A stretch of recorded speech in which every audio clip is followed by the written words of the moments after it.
Hey UConn Nation, it's KK Arnold here. If you're looking for the latest UConn women's basketball content, go subscribe to Listen Up to Phil and Ryan. Go Huskies! Phil and Ryan, listen up. Oh boy, Ryan, what a day. I could tell you all about nothing to do with the Huskies, but let's not get into that. Ryan could just shake his head and smile. Oh boy, do we have some very good news though, and Ryan's about to tell us, Ryan. Of course, this comes from the one and only, the great, the legendary ESPN, right? Number one recruit Sarah Strong is down to 3 schools.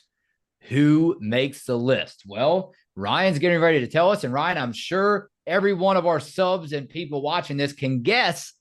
That's right. One of the schools, you know who it is.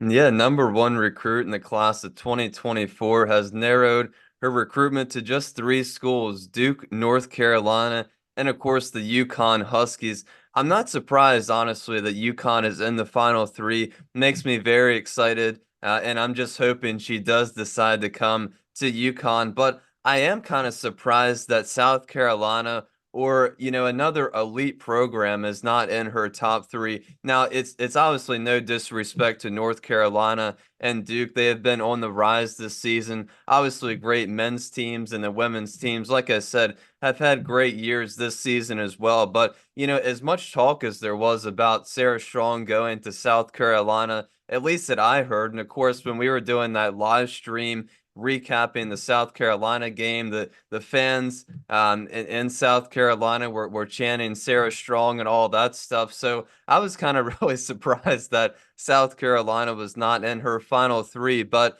I think just compared to UConn, I think I'm honestly really expecting Sarah Strong to now choose UConn, but I don't want to get my hopes up just yet. But I really do think she would be the perfect fit for the Huskies. We do already have, of course, Morgan Shelley and Ali Zabel officially already signed and coming to stores next season. But in terms of the forward position, which Sarah Strong does play, Aaliyah Edwards most likely not returning next season. So that leaves UConn with Ice Brady and hopefully Yana El Alfi, who can hopefully return next season off of the injury. And of course, Amari DeBerry, who is a senior, but with her situation, not sure how many minutes or she'll get many opportunities to play. But I think Sarah Strong's play style is really a perfect fit. She's a good passer, shoots the three ball fairly well, fights for rebounds. I think that kind of fits the traits that Gino likes. On the defensive side, I think she can improve there a little bit, but if she does decide to come to UConn, I think she could develop into a star fairly quickly. Yeah, all right. You can hear me, correct? Yeah. So looking at her so many times this season and last season, and obviously, I think any season we've covered UConn so far, when looking at her resume, she's 6'2", right? And she's a forward. Losing Aaliyah Edwards, we're assuming that she's gone. Edwards, that is. This would be a definitely you wouldn't even be, correct me if I'm wrong, would you personally be looking at, of course, it would be nice to add another player out of the transfer portal coming up this year, if there are any big names or big forwards, whoever that may be. I don't know. We discussed it already, Ryan. I don't think this transfer portal class would be as strong as last season. Although that video was fun, we'll see what it has in store for us coming up Yeah. in about another month or two. But I don't think it's going to be a lot of big names like last season. But we'll have to just wait and see, wait it out. But Sarah Strong, though, when you talk about her adding, we talked about, it says that she has great strength and skill. Obviously, she is comfortable all over the floor and features a combination of strength and skill. The most outstanding part of her game may be her precision passing. You talked about Nika Mule, and again, that's according to ESPN. You talk about Nika Mule, Shane Laughlin. Again, credit him for this information on ESPN. Talk about Nika Mule. She specializes in her assist, again, passing. You talked about Paige Becker specializes in, well, she did a lot of scoring. This, what was it like? Summed up over the last 3 games, 80-some points. I think I saw over the tournament, right? The Big East tournament this year. Paige Beckers, that is. So she basically carried the team on her back through the whole tournament.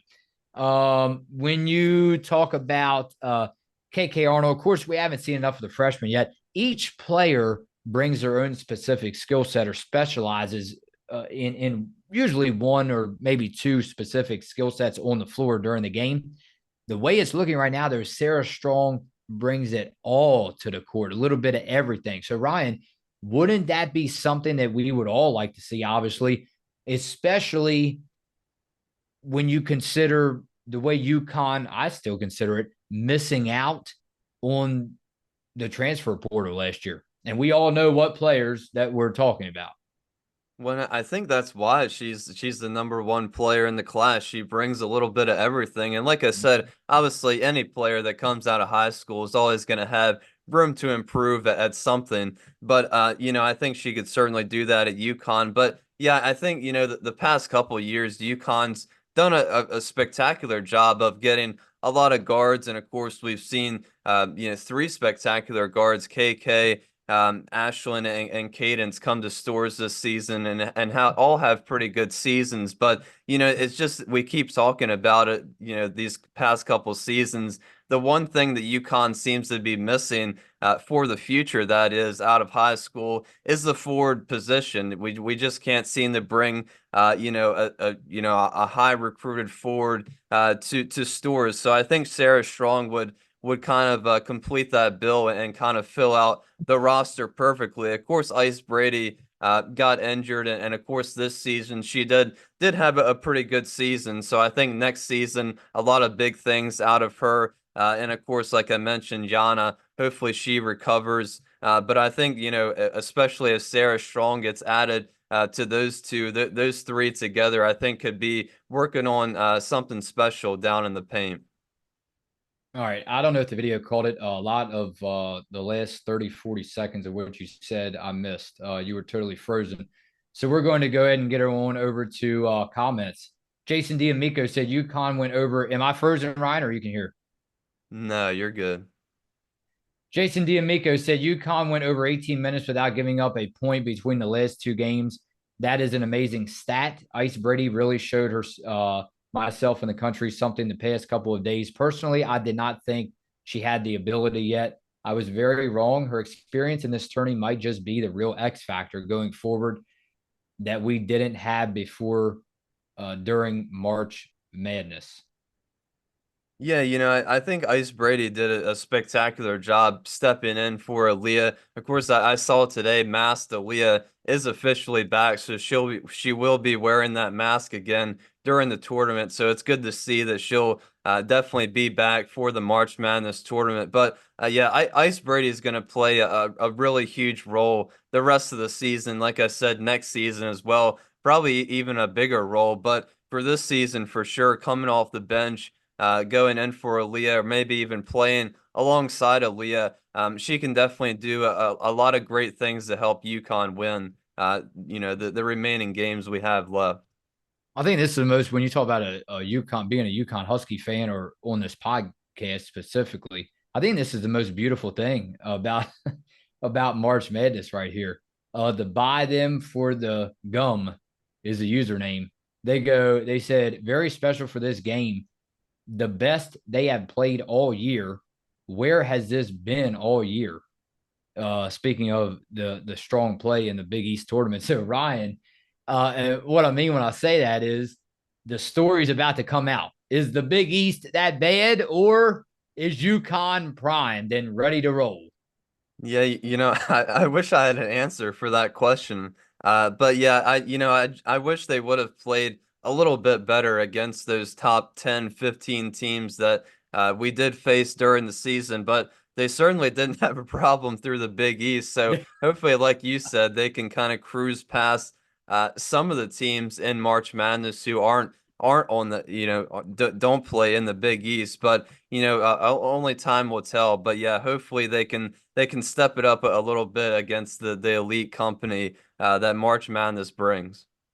All right, poor connection somewhere. I don't know if it's on your end or my end, but we'll leave it right there. And hopefully, it's not a poor connection on the court when it comes to March Madness between these Huskies. Because Ryan, I'll tell you what, we have our opponent announced on Sunday. just in Friday, Saturday, Sunday, 2 days.